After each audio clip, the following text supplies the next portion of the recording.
They've been waiting since dawn to get into Providence Park. It's the final match of the regular season and the biggest one yet. Two Cascadia rivals with a history that goes back to the mid-70s meet for the 90th time, and there's everything at stake.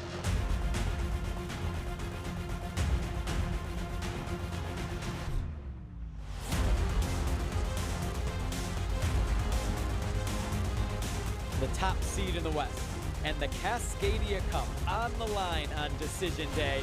It doesn't get any bigger this time of year. It's the Timbers and the Whitecaps on Root Sports, and it's next.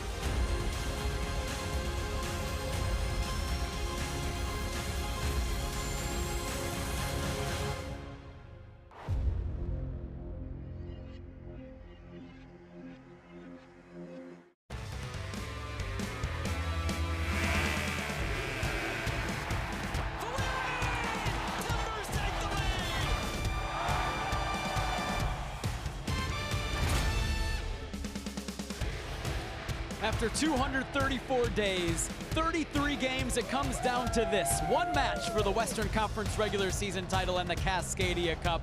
It's two Northwest rivals, the Portland Timbers and the Vancouver Whitecaps, on decision day.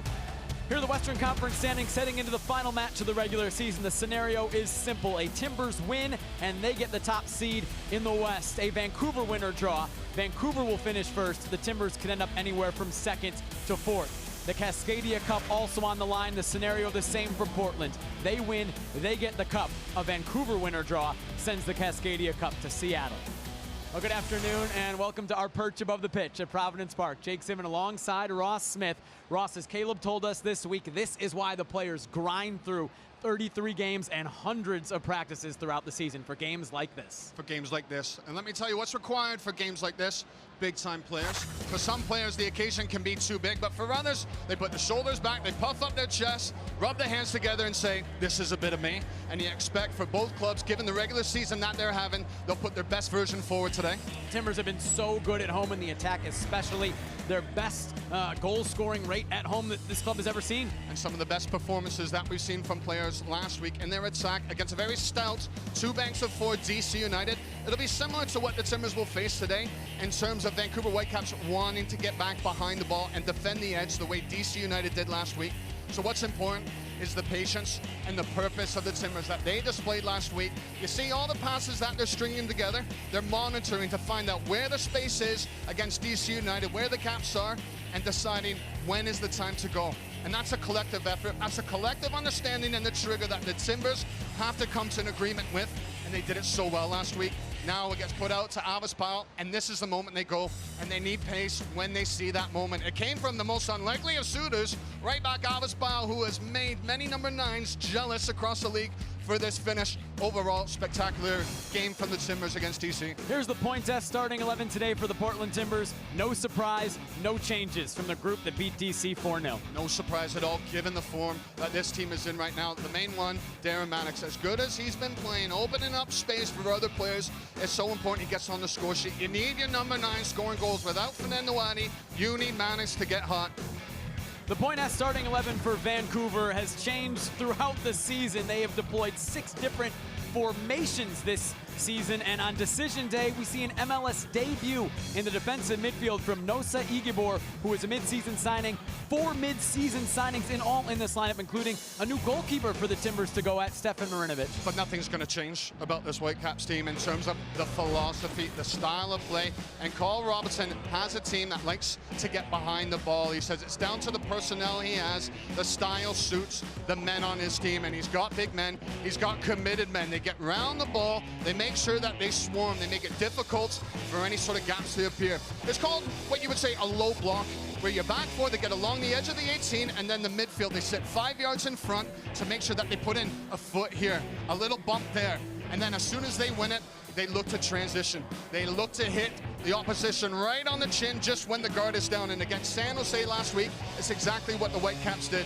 Here they are trying to work their way out, and as soon as they do, just look at the numbers trying to get forward. They're committing numbers. This is when they're at their best going forward, is when that guard is down from the opposition. And all these numbers getting forward, they're filling their lanes, they're filling their spaces. Ultimately, it results in a great opportunity on goal. Timbers are going to have to be aware of that counterattack tonight. One match for the Western Conference title, one match for Diego Valeri to solidify his MVP credentials for 2017. He's with our Samantha Yerrick when we come back, and kickoff between the Timbers and Whitecaps is just minutes away.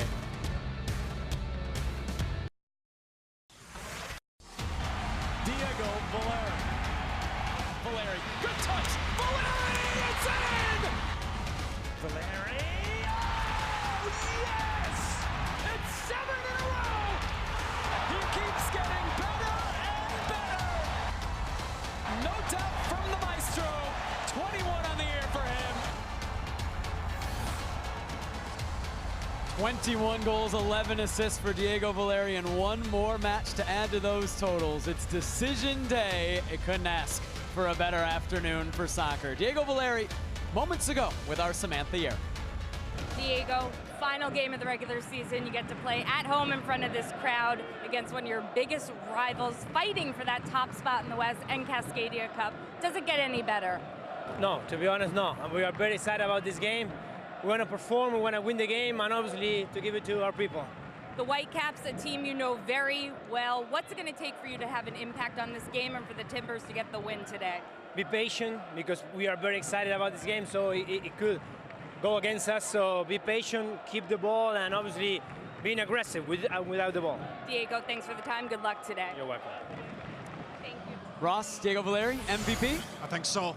And I think for him, you talk about big players, it doesn't get any bigger than Diego Valeri. Big player, MVP, most likely needs a big day today. Well, a guy who's been a big player, who's played in big games, is the fourth member of our broadcast team, Nat Borchers. He's down on the field. Nat, you've been in atmospheres like this, you've been in games like this. What's it like as a player? Well, you got to be careful, guys. You want to come out, and your blood is always pumping for a situation like this. Cascadia rivalry, so much on the line, but you have to be careful, of course. You don't want to come out, get an early yellow card if you're on the back line, or even a red card. You got to be very careful. That first 10 minutes, 5 minutes are very important. Now, what's important for the Timbers today going up against a very stout, get behind the ball Vancouver Whitecaps team? Well, when you have a lot of possession, Ross, it just seems like you get lulled to sleep. Sometimes you get out of balance. Both outside backs is where I want to focus on tonight. I really want to see what Alves is doing, what Vitas is doing. Are they both going? Ideally, one goes, one stays.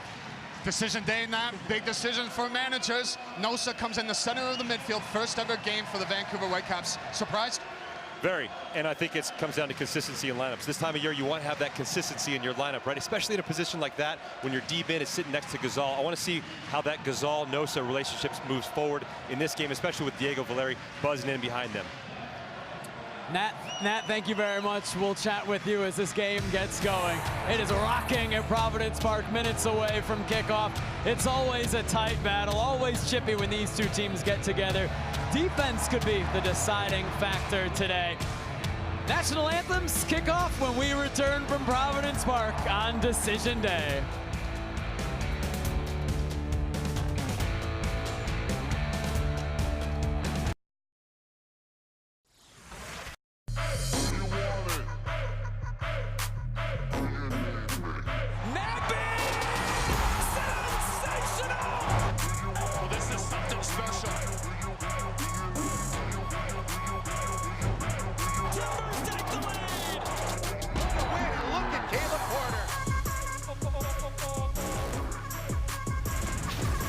Here we go, seconds away now from a simultaneous kickoff between all 11 matches in MLS. The Portland Timbers and Vancouver Whitecaps, this one maybe has the most on the line of any of the 11. First place in the Western Conference at stake. Beautiful day, these guys will like it on the field. Current conditions 60 degrees, it's cloudy, but you want this to play a soccer match. Scarves up, wheels up, buckle up. Alaska Airlines will take you nonstop from Portland to over 40 cities nationwide. Find their lowest fares at alaskaair.com. We're underway now, us and the other 10 matches around the league. The Portland Timbers and Vancouver Whitecaps, presented by Dutch Bros Coffee. set piece for the Timbers to defend. We've talked about it a lot on this broadcast. You don't want to give Vancouver too many of these chances. Well, Guzman just sticking into his Costa Rican teammate there, Bolaños. Don't want to give these opportunities away. It's a bit too far out, you would think, for them to try and take a strike on. Even though, as we talked about this guy in the scouting report, the label of best ever Whitecap is starting to come into him, Yordi Reyna.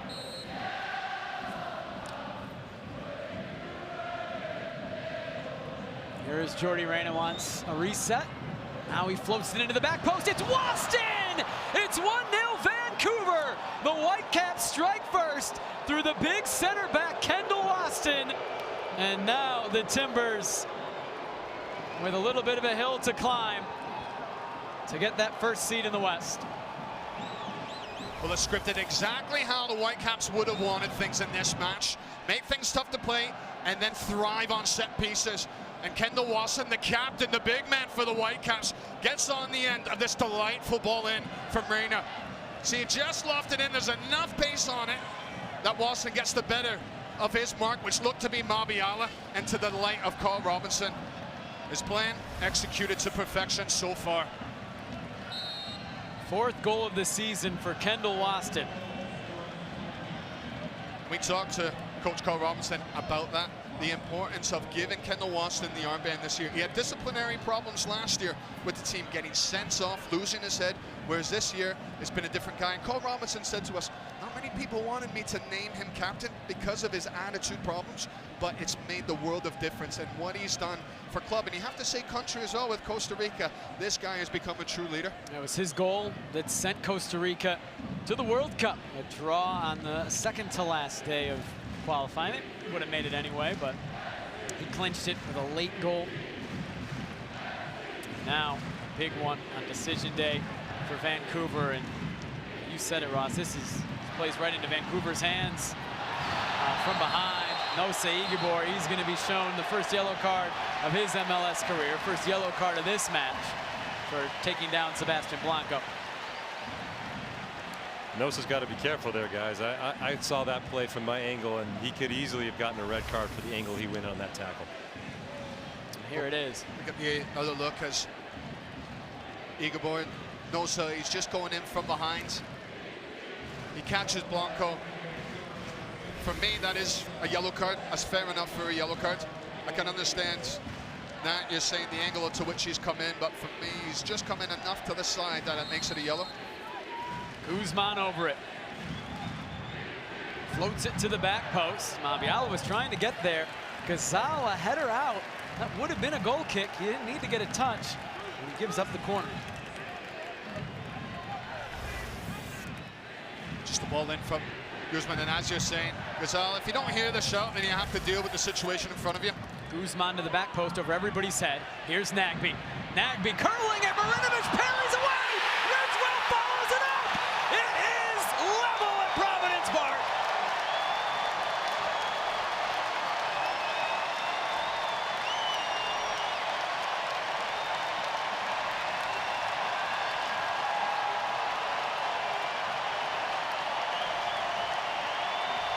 Well, the captain for the Whitecaps gets his goal. The captain for the Timbers says, hold on a second here. I can do just that. I'll get my seat back in it. And it comes from a lovely play. As Nagbe eats Marinovic enough. That Ridgewell is just following up as Marinovic tries to push this ball away. He makes a hash of it because he pushes it right into the path of Ridgewell, who does have to stretch. There's a little bit to do, but for him, just needs that contact as it goes across the line, and then he goes to give the entire crowd, to their delights, the Ridgie roll. Third one of the season. The response the Timbers needed just 3 minutes after conceding first. Now Blanco whips it in. Testing Marinovic, why not? He's able to handle it. I have to say, I think that's a mistake by Marinovic. I think you got to be handling that. He's gone to parry it away, he's gone to push it away, and he's put it right into the path of the captain. Again, we talked about it already. It's a big decision Carl Robinson had to make, going with Stefan Marinovic over David Osted, who Timbers fans will know so well. Well, Blanco is down. And again, Alan Chapman with the decision to make. And again, it's a yellow card. Jordan Harvey going into the book. Caleb Porter upset. Jordan Harvey is just showing with his body language, thinks it was a dive.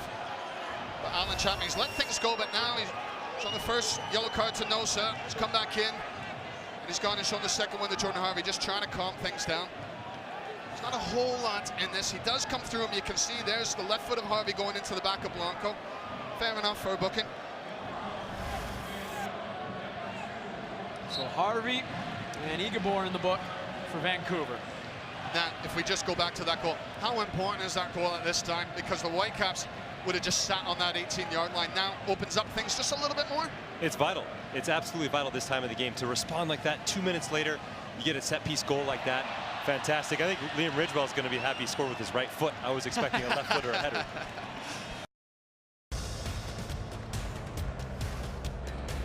We're back in Portland on decision day. 45 minutes left across Major League Soccer to sort out the 2017 MLS playoffs. The top seed on the West will be determined over the next 45 right here at Providence Park. Here are the first half stats on paper.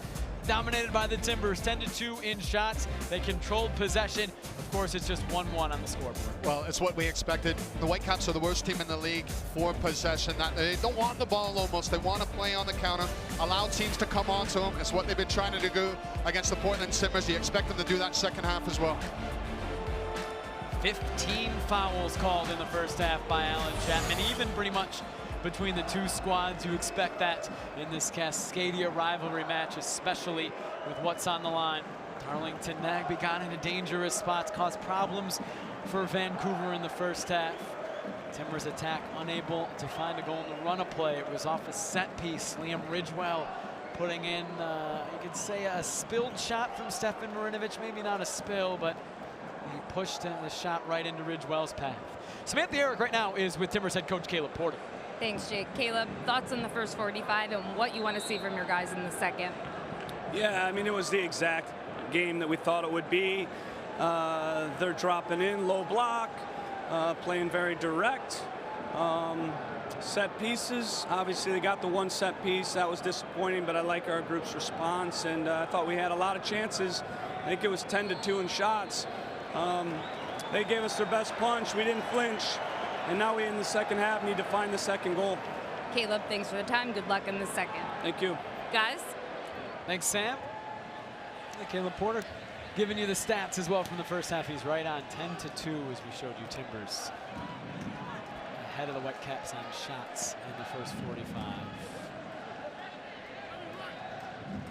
Matt Borchers, haven't got a chance to talk to you at halftime. What are your thoughts on the first 45? It's gone to script, guys. I think transition has been very important for both sides. I think that the Timbers have actually done a lot better job of creating chances in transition, and I think that set pieces have been the name of the game thus far. Elvis Powell trying to get behind Breck Shea. He ends up with it. He puts it over Darren Maddox's head, and it's relatively easy for Stefan Marinovic. You have to think as this game moves forward and the Timbers start getting more and more possession, I think that we're going to see the Timbers create a lot more chances. They're just such a dangerous team. It's so difficult to keep them off the scoreboard. Yeah, so much in their locker, the Timbers going forward, and as the teams come back out for the second half, it's the same way that they went into halftime, and so no changes yet. You just wonder what's in the mind, what's the substitution patterns for both managers. Elvis Powell pushed high up the pitch. Guzman finds him. Now Sebastian Blanco. Blanco cuts it back. Still Blanco. And again, it's Marinovic. Well, they're having to work so hard for their openings, the Timbers. Just there, Jordan Harvey making sure he was just following every little trick, every little shoulder dip from Blanco.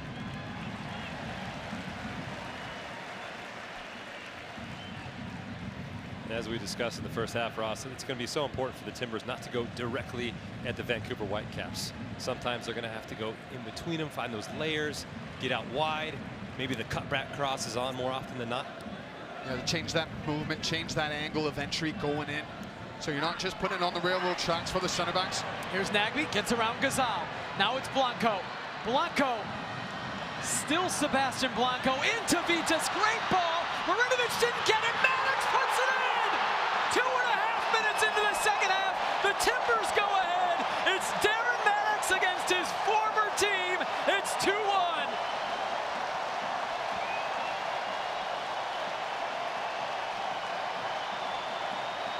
That's exactly the start of the second half the Timbers would have wanted. And it's exactly how they needed to break through the stout defense of the Whitecaps. They had to be creative. They had to change the angles in which they're going to enter in that final third. And this pass is spectacular from Blanco. Right in behind the right back, Nowinski, and Vitas, he reads it well. He sees the direction as Blanco, he gives the eyes. He puts it in behind, and then Vitas gets on the end, and doesn't Maddox pop up well. He reads the situation, gets himself just on the end of the pass from Vitas, but he still has a little bit to do. He's got to keep his head, but there's enough pace for him to put that ball right in between the center backs. Vital, vital goal. His 4th goal of the season, his 2nd against Vancouver at Providence Park. Also scored in that April 22nd win, 2-1. Familiar score line between these two teams. Previous 2 in 2017 ended 2-1 in favor of the Timbers. Still a long way to go here on decision day. But how massive is that goal, the early one after halftime? Talked about Vancouver being able to sit back the way they want to play. Well, now they can't. Now they've got to come out. Well, what do they do? Just that. Do they sit back? It's still early in the second half. Or do they chase the game? Do they start to open themselves up? And I think the biggest question, guys, is how do they create goals? Who's going to be the one to create goals for them? Because they're so used to creating off the transition, off the counterattack, and now they have to go at a team and create. Who creates those goals? Here's Vancouver looking for Shea direct.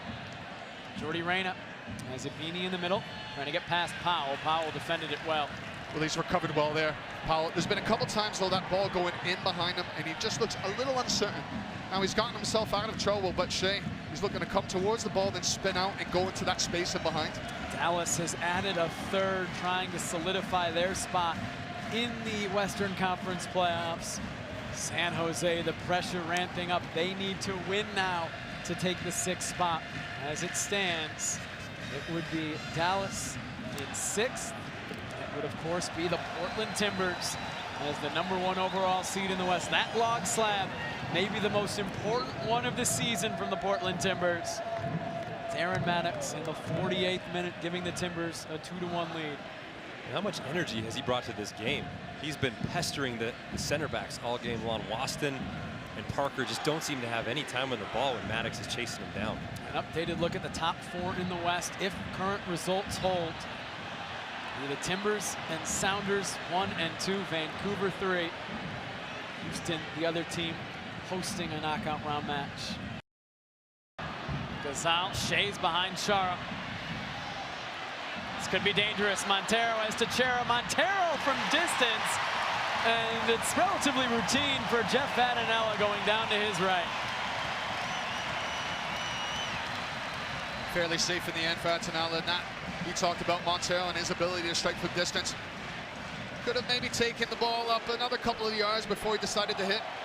Some games going final around the league. San Jose has scored again. It was 2-2. They gave up a late equalizer. They're back on top. If San Jose can hold on, they will be the 6th seed in the West. What drama down there at Avaya Stadium today. But our eyes, our focus, all Providence Park for the next 3 minutes. Maybe a bit more.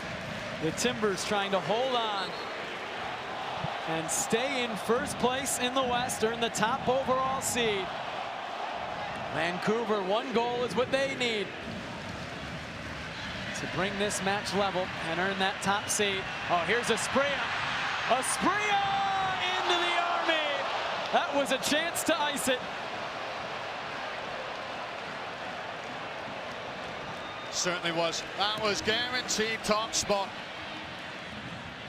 He did everything right, Asprilla.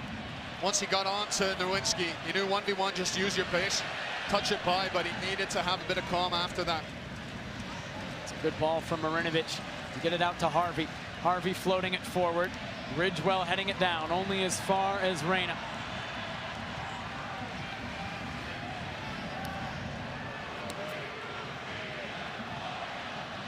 Reyna floating it forward. Asprilla, Harvey rising up. Powell will run it down and just boot it forward. 2 minutes to go. Maybe a bit more. Now just looking at Ridgewell now, he is just barking orders to get that back line up as high as possible. Yes, at times like these, you need those leaders to communicate Get that line up because the Timbers don't want to be stuck back in that final third. Want to get that ball out. Reyna. Harvey might be able to run it down. He does. Powell defending. Corner kick coming for Vancouver. He's had a good day, Powell. Here we go. 94th. Marinovic looks to the sideline. The keeper wants to know if he should go forward. He gets the signal. The keeper coming into the box. It's all hands on deck for the Timbers. Reyna floating it in. It's Vitas who gets his head to it, only as far as Teixeira puts it back in. We're going to have another corner. Give Powell the credit. Vitas has had a good game himself. The Timbers are trying to make a sub, and they're going to do it. They're going to bring on Lawrence Olam, the final Fleer player substitution of this match. Olam will come on for Valeri.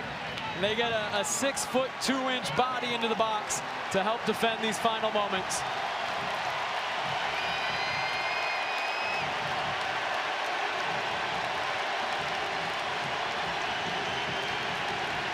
Well, he hasn't put the icing on the cake as he would have hoped for MVP, but what a season this is. You could very well be looking at the 2017 MVP of MLS. What an ovation as well. The Timbers need to defend. Reyna curling it in near post. Gazal gets there, but he couldn't keep it in play. Poorly done. Mishit by Gazal. And now all eyes go to the clock and to the watch of Alan Chapman. There is the Cascadia Cup, currently held by Vancouver. It will be going either to Portland or to Seattle.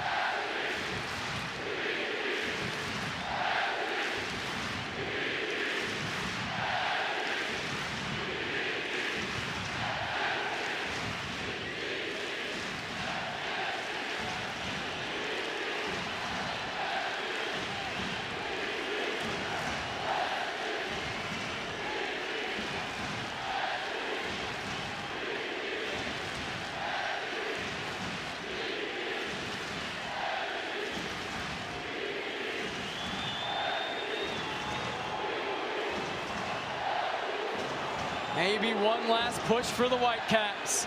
Teixeira bombing it into the box. Ridgewell heads it away. And that is it! The Portland Timbers, best in the West. They will be the top seed in the Western Conference playoffs. The Cascadia Cup coming back to Portland as well. 2-1 the final.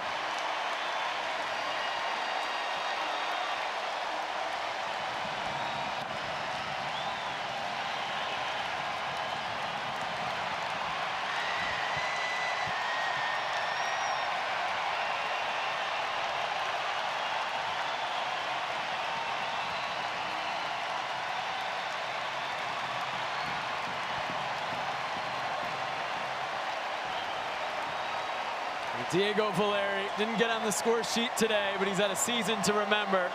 Liam Ridgewell, a massive equalizing goal 3 minutes after Vancouver took a 1-0 lead. The supporters here in Providence Park are being shown both the Western Conference standings and the Cascadia Cup standings on the scoreboard here. Hence the eruptions.